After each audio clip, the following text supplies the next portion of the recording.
Okay. There now I'm set up. So today I'm just thrilled to be alive. You know, life is an absolute blast. Yeah, and it's awesome just to watch the book of life just kind of play out before us. The very breath the very breath I take, the very air I breathe just fills me with joy today, and it just assures me of life's presence here. It assures me of the presence of God that's here right now. It just whispers to me what is beyond words to my heart, and it reveals to me the blessings that are within everything that's coming my way. And it just opens the door to a world of possibilities in front of me. It's great to be alive. It's awesome to be alive. And when I take off the blinders of time, I can just watch everything appear and dissolve, just rise and fall, just come, just go. And even the solid things like stones just turn to powder. And nothing lasts forever.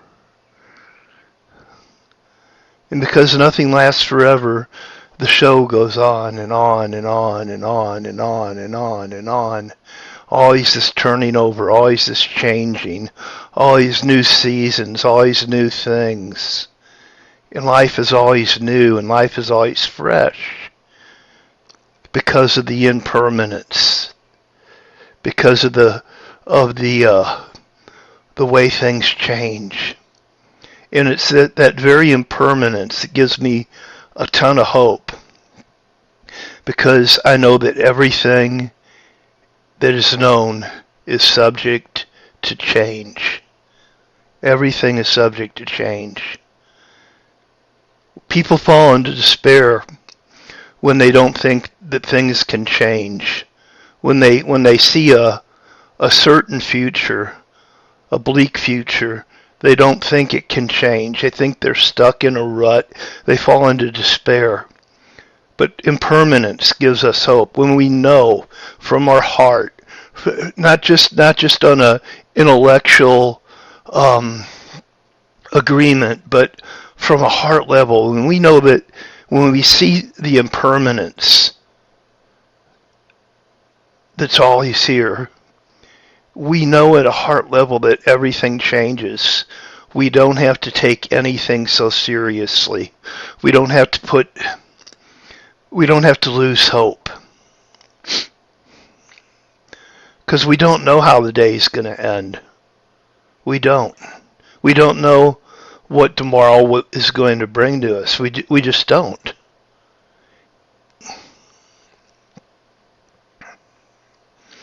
There's something that's higher, broader, deeper than what the mind knows, and it's an awareness of possibility.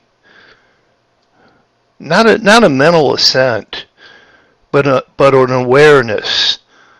It's that it's always there in the forefront. This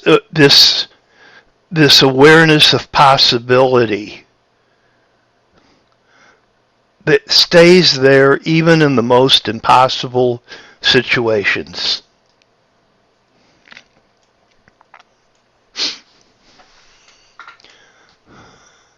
If we read the Gospels, at one part in the Gospel, I believe it was Matthew, Jesus said this, he said, with God, all things are possible. All things are possible. All things are possible. All things are possible. All things are possible. When nothing is sure, when nothing is certain, when things are not set in stone, everything is possible. Everything is possible. When nothing is sure, everything is possible.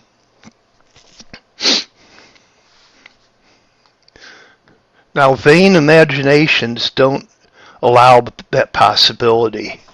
When I say vain imaginations, it's when we imagine that we know the outcome, that we know how things come and go. Uh,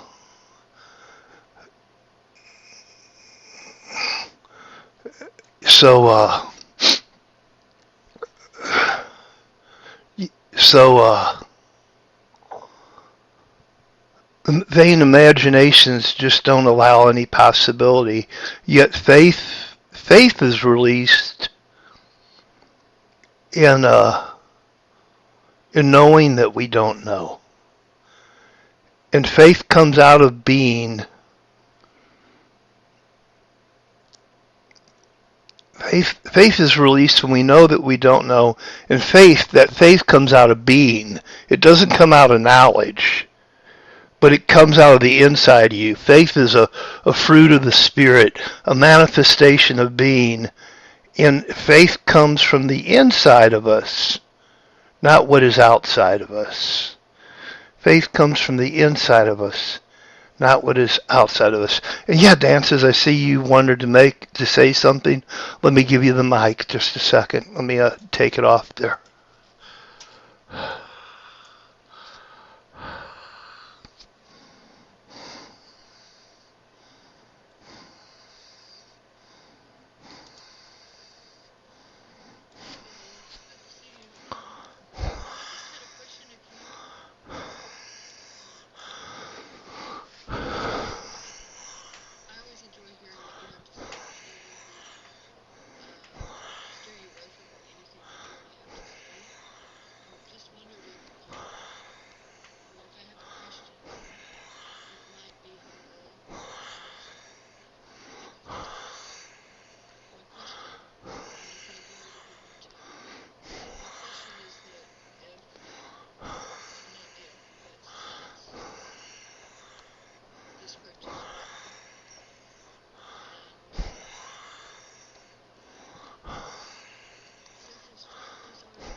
Mm-hmm.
Go ahead, Lynn.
Wonderful. Yeah. Yeah, I love that question. It fits right in with what we're talking about too. Not off topic at all. No, I wish I would have thought of that. No. Oh, that's a good question. You know, it really is. If the script's already written, why bother even trying to do anything, huh? Why bother to even try to do anything if the script is already written? And you're not the first person to struggle with that question. People have been struggling for it for ages. In the Bible, it talks about predestination. You're predestined. You know what I mean? And some people have misinterpreted what that meant to that they had no control over their life, that they had no will of their own, that everything was just going to happen. The script is written. That's not the real way that the script is written. I like this Bible verse out of the book of Jeremiah. Out of the book of Jeremiah. Jeremiah wrote this. He goes, "For I know the plans that I have for you, declares the Lord. Plans to prosper you, not to harm you. Plans to give you a hope in a future." So if you want to know what the mind of God really is, his plans are laid out. His plans are already laid out. The script is already written. He has plans to prosper you and not harm you, to give you a hope and a future. And just remember, a hope and a future. We were just talking earlier in this this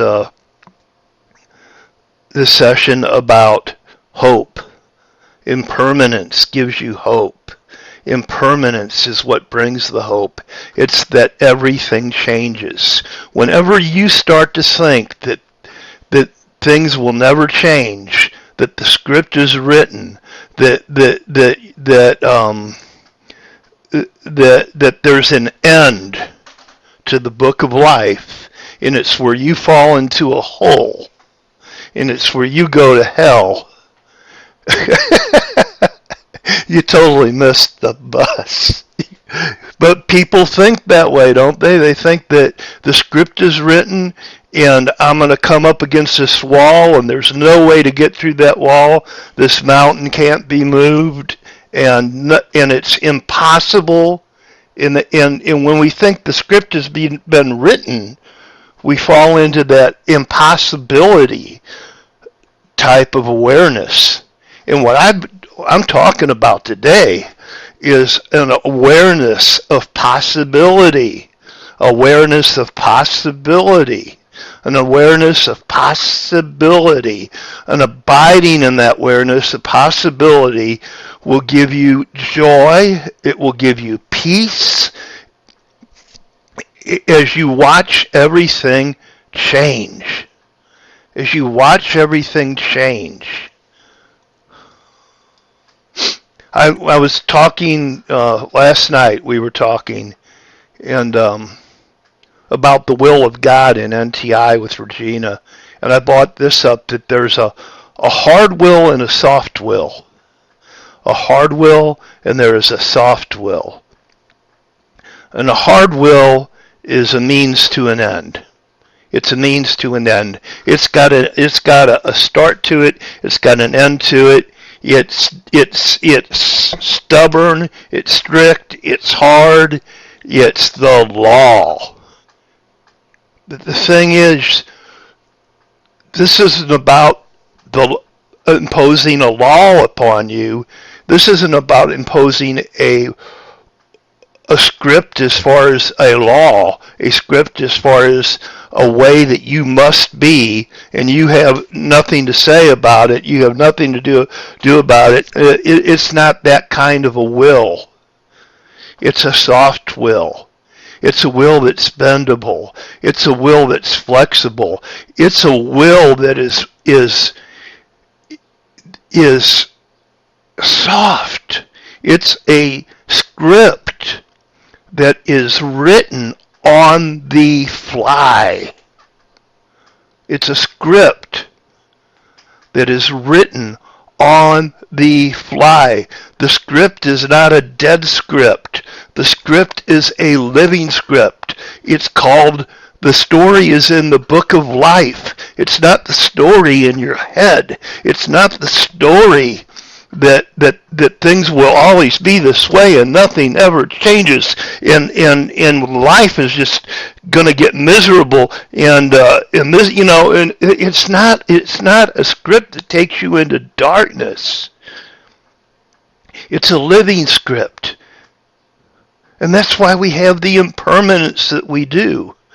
Things change things just are in this constant flux, this constant change.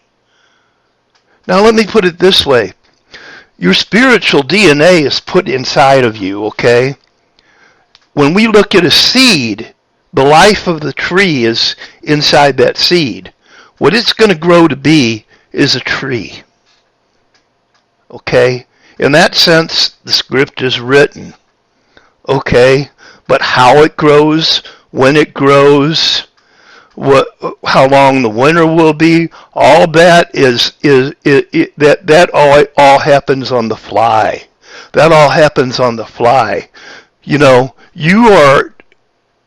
are a son of God. That is the seed that is inside of you.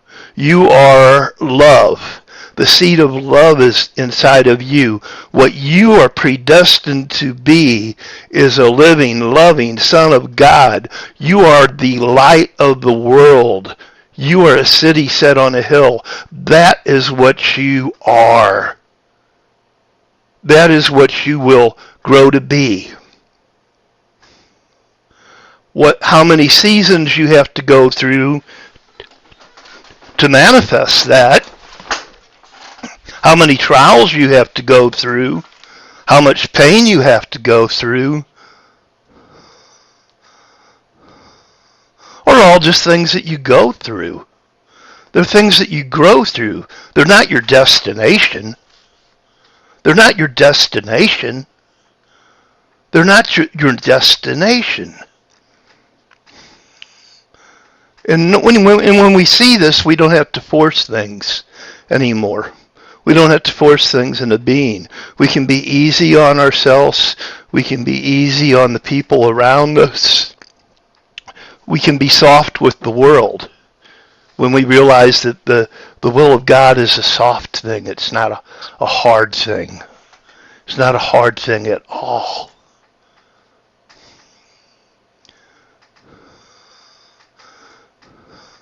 And then we come to see that all things are possible.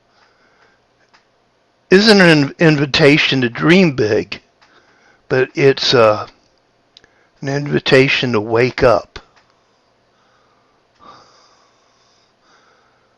To wake up to the possibility that all the things that you believe are not the truth. All the dead ends are not the truth. All the things that you believe are dead ends in your life are not the truth. We wake up to the truth of possibility itself. We wake up to the truth of possibility itself. And that allows us to see things, to see beliefs for what they really are. What they really are. What beliefs really are. What beliefs really are, my sister. What beliefs really are just beliefs. They're nothing more, nothing less. Beliefs are beliefs. Truth is truth. Beliefs are beliefs, and truth is truth. But how we suffer and how we put ourselves through so much misery when we take our beliefs to be the truth.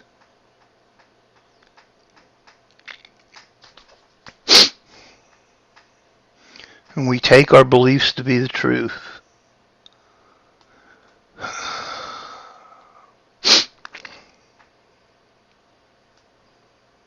Because they're not the truth. The truth stays the same. The truth remains. The truth is whole and complete in itself. The truth is not impermanent.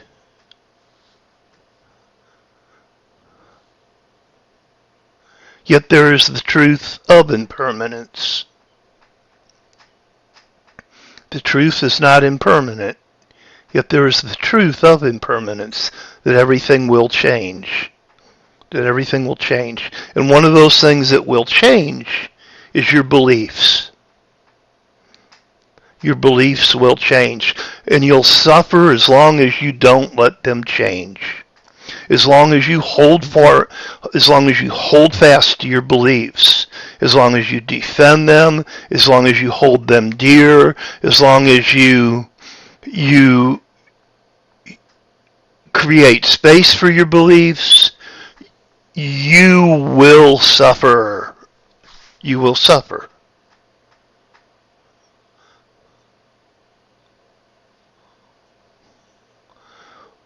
Whenever you don't let them change, whenever you don't let your beliefs change, you will suffer. Because it's the nature of beliefs to change. They are impermanent. They are not truth. Jesus said, you will know the truth, and the truth will set you free.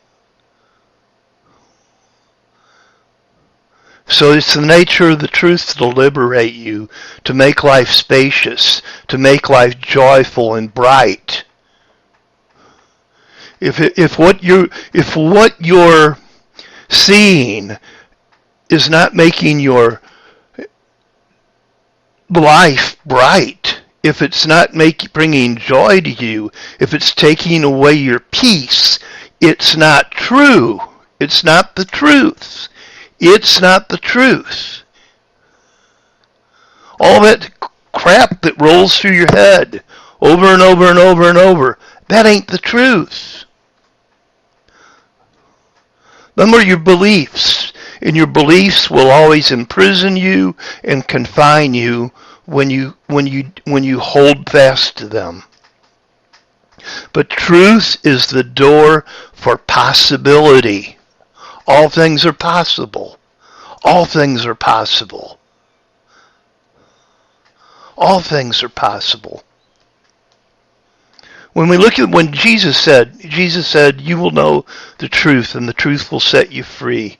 That word know, you will know the truth and the truth will set you free. That word know in that passage of Scripture comes from a Greek word, which I know the word, but I can't pronounce it and won't even try. But I can tell you that what the meaning of that word is not to know mentally. It's not to believe something. He's not saying you will believe the truth and it will set you free. What he's saying is you will be aware of the truth in a feeling sort of way. That's what the word in the original Greek word points out, that you will be aware of the truth in a feeling sort of a way. You'll know it not by mentally assenting to it, but by feeling it. Not by indoctrination. Not by thoughts planted in your head, but by awareness of its presence. It's the awareness of the presence of truth that liberates you, that sets you free, that gives you your wings. It's the awareness of the presence of truth in a feeling sort of a way. In a feeling, in a sensing of that truth. In a sensing of that truth. In a feeling sort of a way. So to know truth is to be aware. It's to be awake, not to hold to a belief. Knowing truth isn't about holding to a belief. And when I say knowing, being aware of the truth in a feeling sort of a way, feeling is always present tense. You have to be here to feel it. I've got my hand on my cup next to me right now. If I had my camera on, you'd see it. But I'm able to feel that cup because I'm here to feel it. If the cup was in here and I was outside in the driveway, I would not be able to feel that cup. So in that sense, feeling is always present tense. To know the truth in a feeling sort of a way is to be there to feel it. And the only thing that you can feel right now is what is here to feel. A lot of times feelings get a really bad rap. But feelings are a gift from God, and they're there for a purpose. In their setting, in their place, they're a wonderful tool. A wonderful tool to keep us in touch with reality.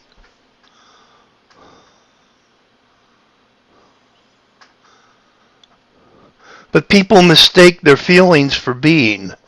And being and feelings are two different things. They say things like, I am angry, I am sad, I am this, I am... No. Them are things you feel. It's not who you are.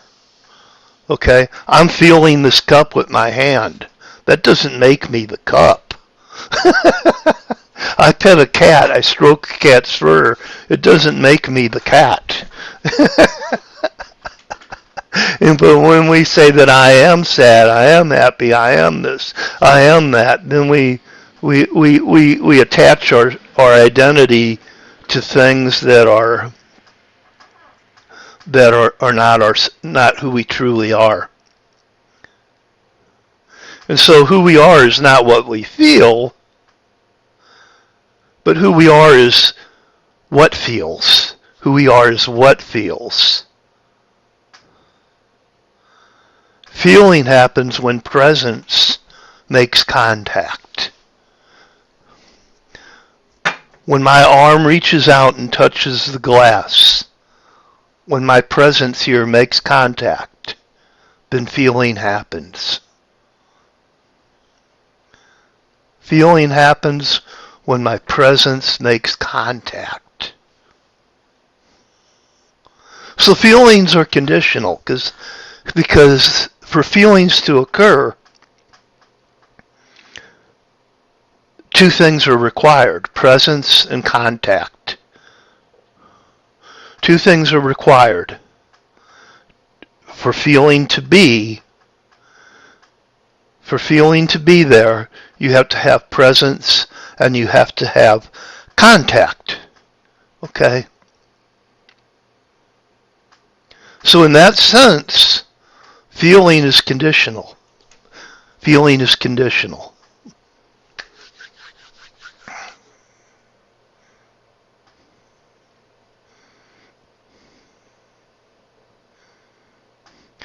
Feelings are feelings. Love is love.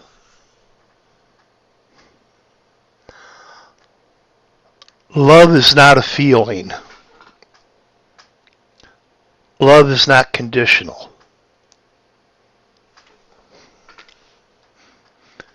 But when there's love there, what it does is it awakens our feelings.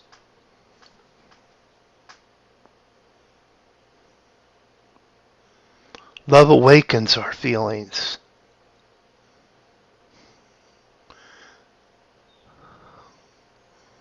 Yet love is not what is awakened, it is what awakens. It is what awakens what is awakened. Let me say that once more slowly. Love is not what is awakened. Love is what awakens what is awakened.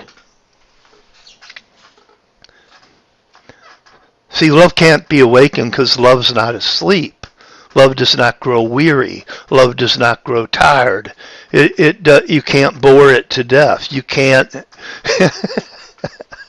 wear it out. Love is very tolerant.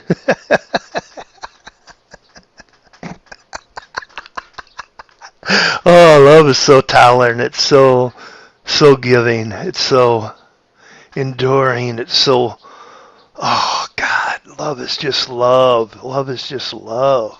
You know?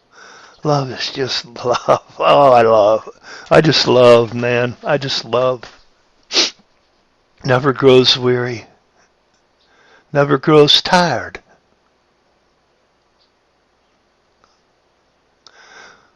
But love awakens our feelings. When love makes contact, our feelings, our senses wake up. They pop awake. And we become feeling, and we become sensitive. And we become intuitive. We do. We become feeling, and we become sensitive and intuitive. There's an intuition that comes with that sensitivity, with that ability to feel. We just suddenly know how to handle situations which used to baffle us. When our senses come back awake, when we don't drown them with alcohol, with busyness, with noise. We suddenly, our senses become awake and we intuitively know how to handle situations that used to baffle us. uh, and in that sense, feelings are more sure, they're more reliable than what we see. Feelings are more sure, reliable than what we see with our eyes. Yeah, right. Close your eyes when the room is dark. Turn off all the lights. Start at one end of the room and head towards the door. You won't be able to see your way there, but you can put your hand on the walls and you can feel your way there. And when the dark days come, we can feel our way through those days. We can feel our way through that darkness when we don't know what to do, when we have no sight, when we don't know what to do. We can feel our way through life. When our rationale fails us, and it will. I promise your rationale, what your belief system, it will fail you. It will fall apart. It's supposed to. And when it does, you can feel your way through life. And what we feel,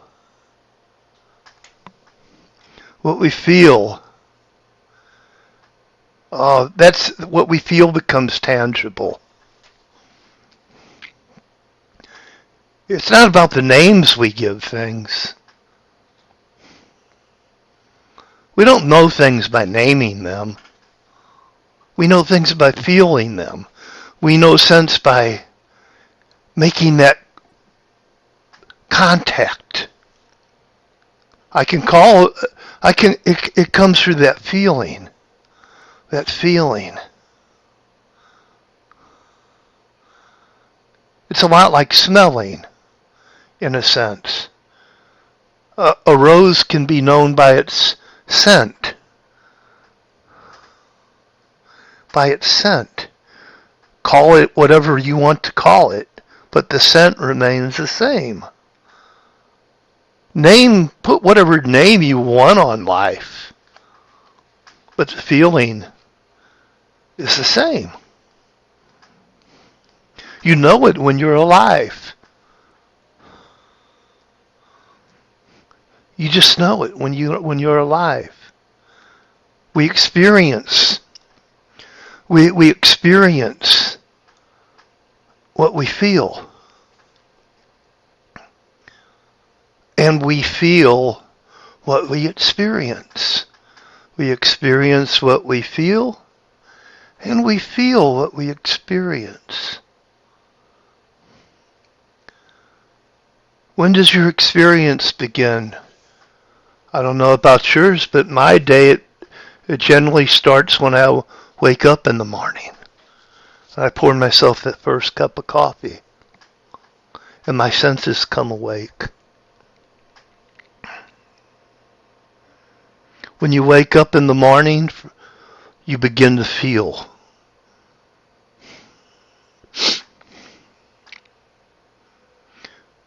What did you feel while you were sleeping? Oh, unless you're having a lucid dream or some kind of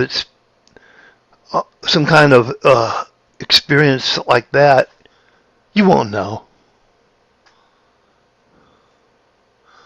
You can be sleeping and a snake can crawl across your chest.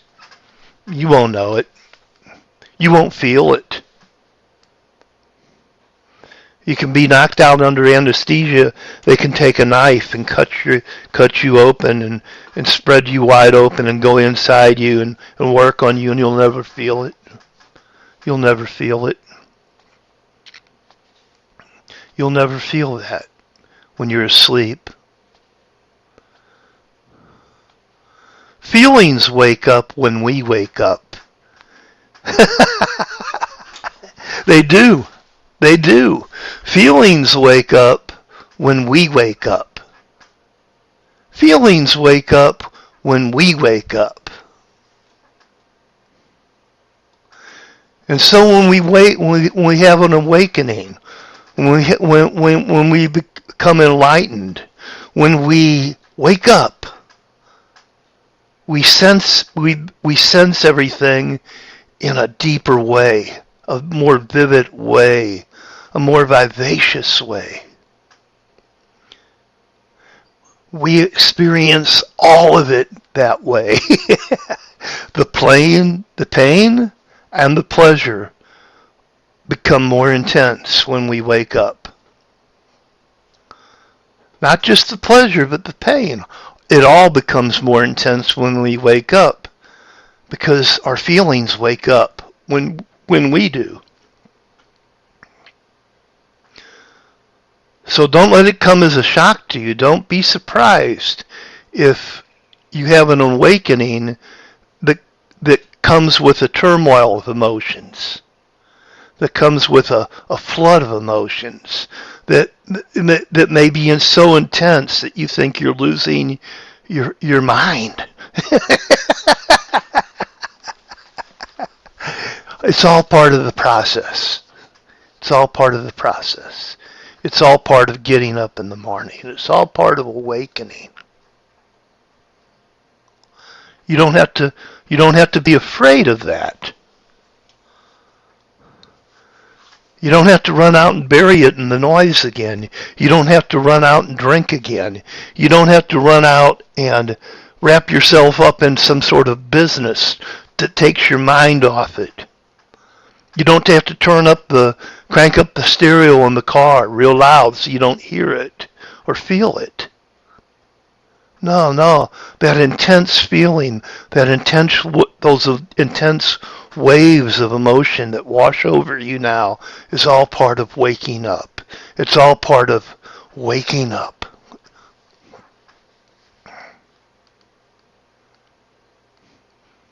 When you wake up, you feel all of it. Now, people often think, and they misunderstand, they take awakening or enlightenment for being a feeling. And that is not what enlightenment is. Enlightenment is not a feeling. They look for some sort of experience. They look for some sort of an ooh, wow. But that's not what enlightenment is. Enlightenment is not an ooh, an ah, or a wow. It's not some particular sort of feeling. It's not no rush or reward that we get when we awaken. Because true enlightenment is not a means to an end. It's not the pursuit of a feeling. Pursuing feelings, pursuing that ooh, that ah, that wow. Trying to get that is what we call sensuality. And the world is full of that right now. The Apocrypha, the Kali Yuga, and other scriptures that all told us about these times, that these would be times of gross sensuality. Gross sensuality. All the trying to achieve some sort of a feeling. All the trying to feel something. And all the violence that comes with that. But true enlightenment is not about feeling anything in particular. True enlightenment is about the senses coming awake and feeling everything. Feeling everything. That's what sensitivity is. When my hand is sensitive, it doesn't matter if you put an ice cube on it or a hot coal. It will feel either one. It doesn't pick and choose. It's unconditional. Unconditional sensitivity. Unconditional feeling.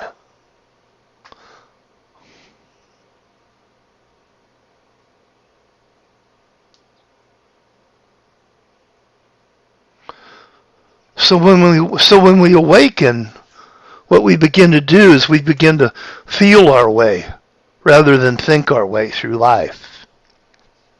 We begin to feel our way rather than think our way through life. Right? Yeah. We begin to feel our way rather than think our way through life. And when that begins to occur,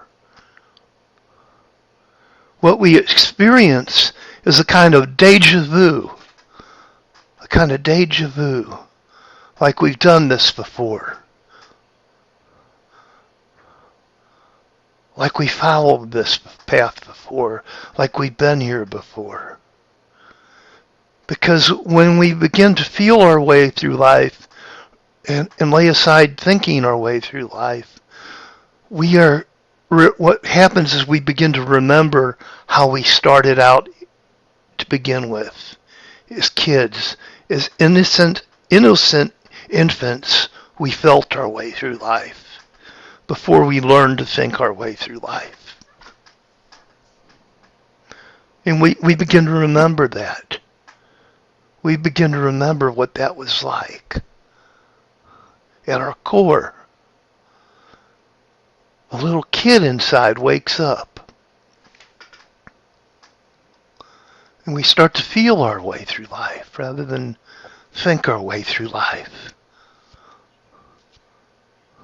We've been conditioned by the world system,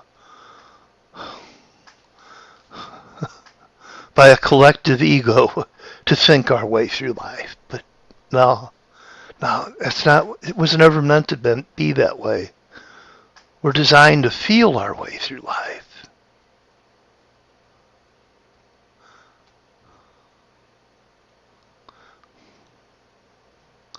And when we really become aware of that, we no longer are afraid to feel. We are no longer afraid to feel. We're no longer afraid to be touched by the life that's here right now. We lose the fear of that. We lose the fear of being touched by the life that is here right now. And the fear of vulnerability drops away from us.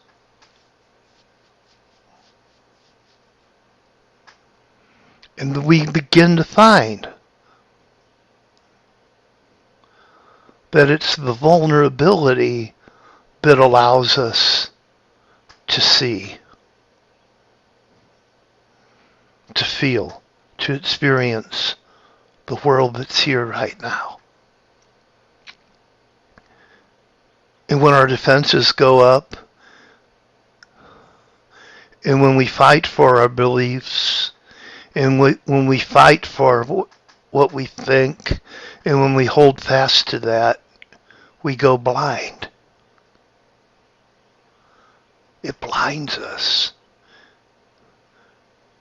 It takes away insight, seeing deeply into what's here now. Because to see deeply into what's here now, to have insight, you've got to be vulnerable. There's no other way. There's just no other way.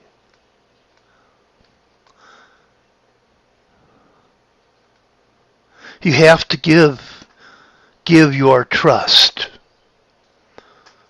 to the life that is here now, to experience it. If you don't trust the life that's here now, you're not going to be able to feel it. You're not going to be able to sense it. So you have to be able to give your trust to the life that's here right now. And the life that's here right now is the only life you can give your trust to. This is what presence is about. This is about what living in the moment is about.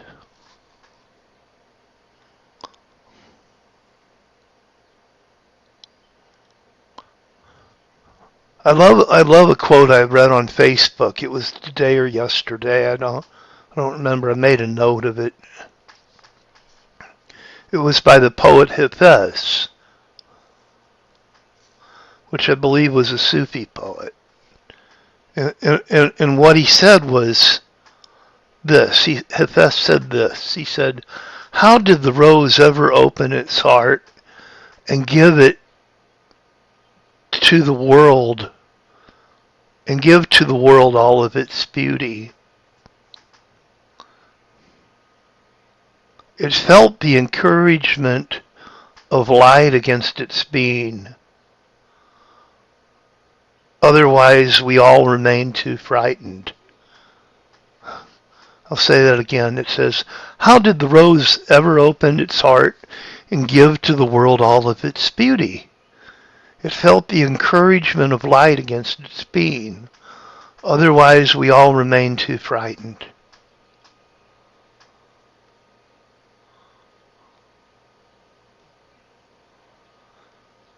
What I like about what Hafez said there was, it felt the encouragement of light against its being. Not that it heard it, not that it read it. It didn't think it. It felt it. It felt it.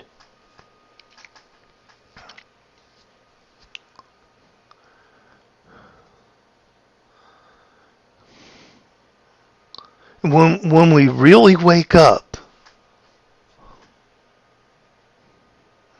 it's not about mustering up and working up courage to feel. It's about feeling fearlessly. It's about feeling fearlessly. When we can feel without fear what's here, then we can know truth. Then we can know truth.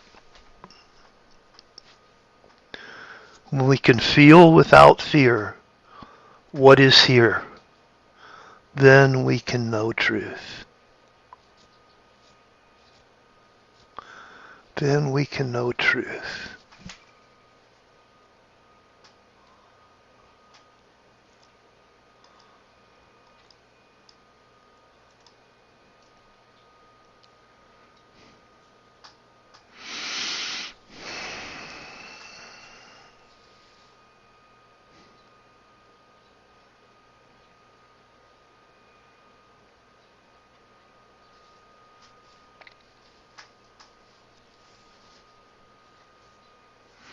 When we can feel what's here without fear, then we can know truth. Then we can know truth.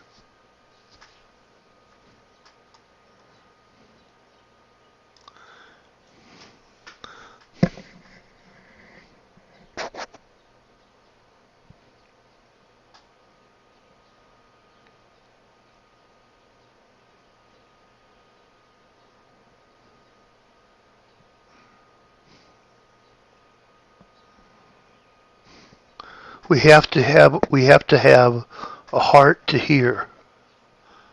We have to have a heart to hear what life is saying right now. What life is speaking to us right now. We have to have a heart to hear that.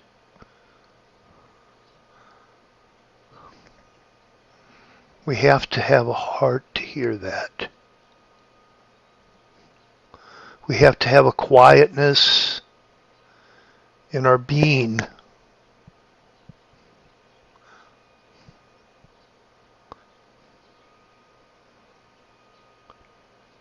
sense that, to hear that.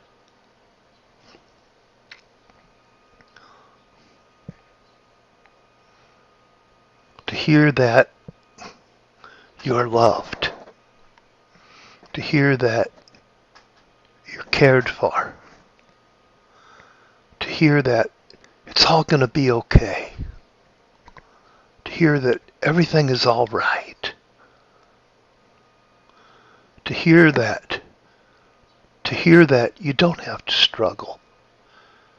To hear that you don't have to fight. To hear that you can open yourself up to what's here right now.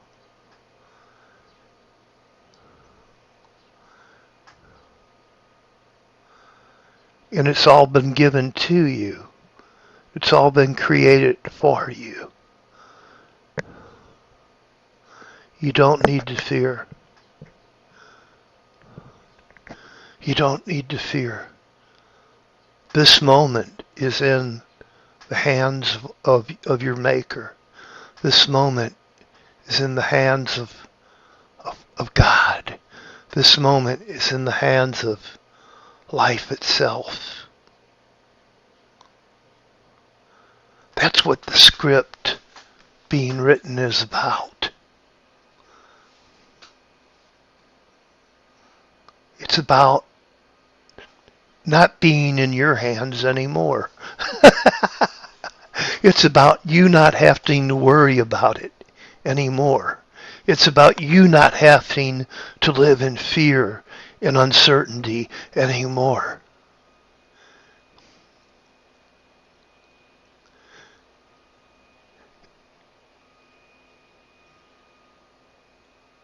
It's about love being in control without forcing anything.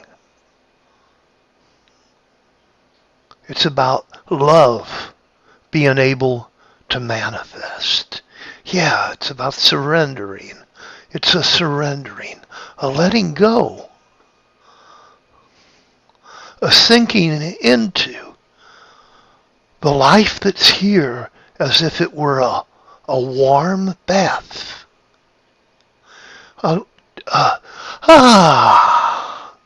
Yeah, it's all right. It's okay. It's okay. It's all good. It's all good.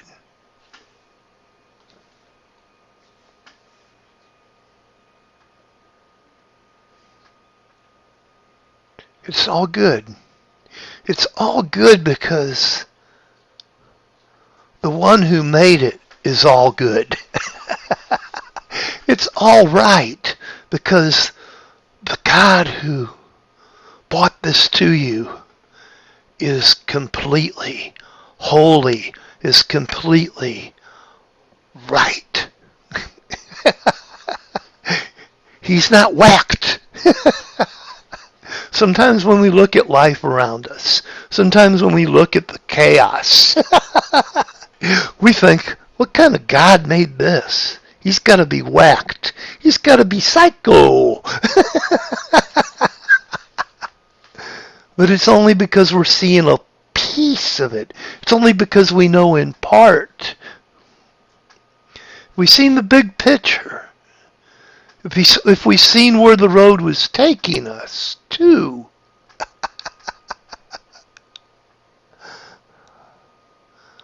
if we've seen there's no end to the path, but the life is the journey,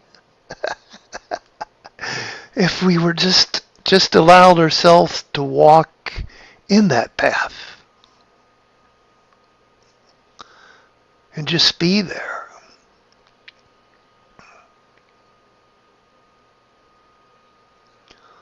Oh, it's a trip, but what a wonderful trip it is.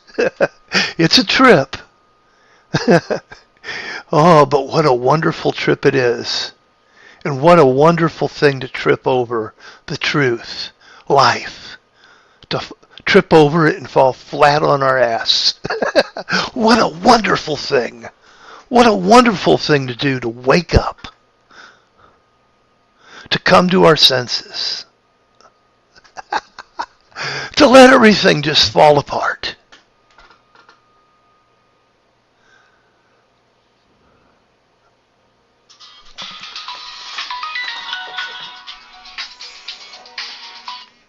To just let it all fall apart. To just let the whole thing come apart. To just let that whole world that we've made with all our beliefs, just let that whole thing just crumble and collapse. And what a joy. What a joy to watch the runes fall. To watch the world of our making, of our beliefs, just crumble, just disintegrate.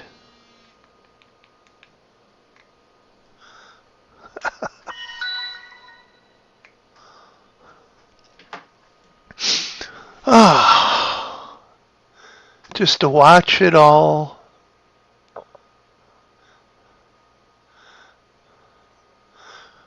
go the way that it's going to go.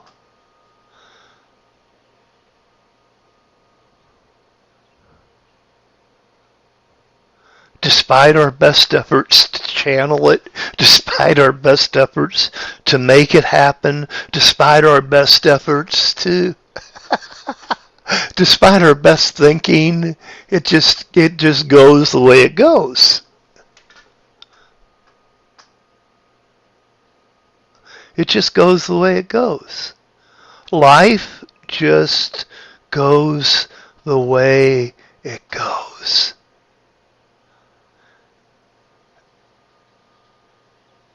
It just goes the way it goes.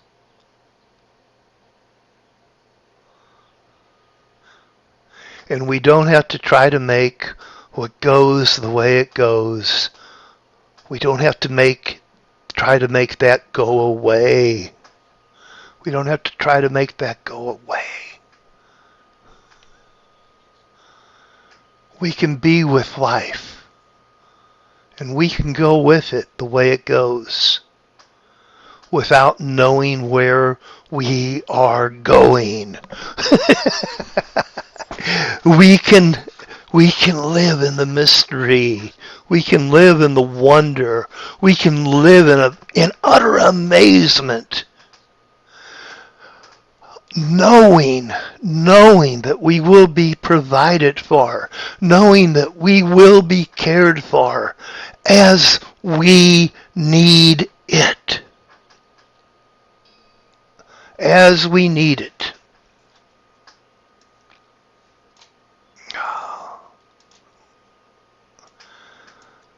So I get a message from Paltalk that the server is timed out or failed. I'm still in the room though. Am I being heard, or should I leave and come back?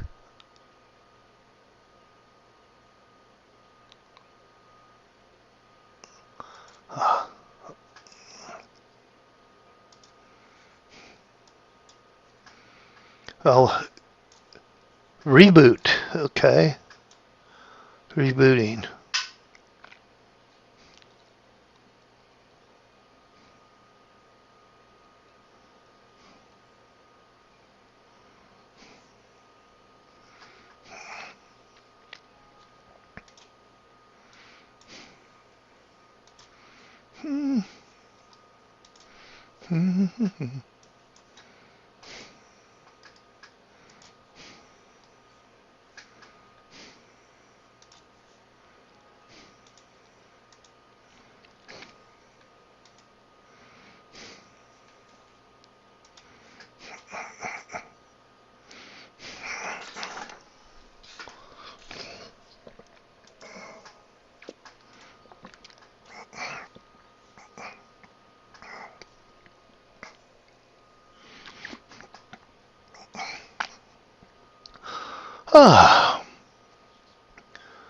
guess I will pause the recording, if there's a pause. And being that Paltalk has crashed and I can't get back, we'll call that the end of this session. Thank you. Namaste.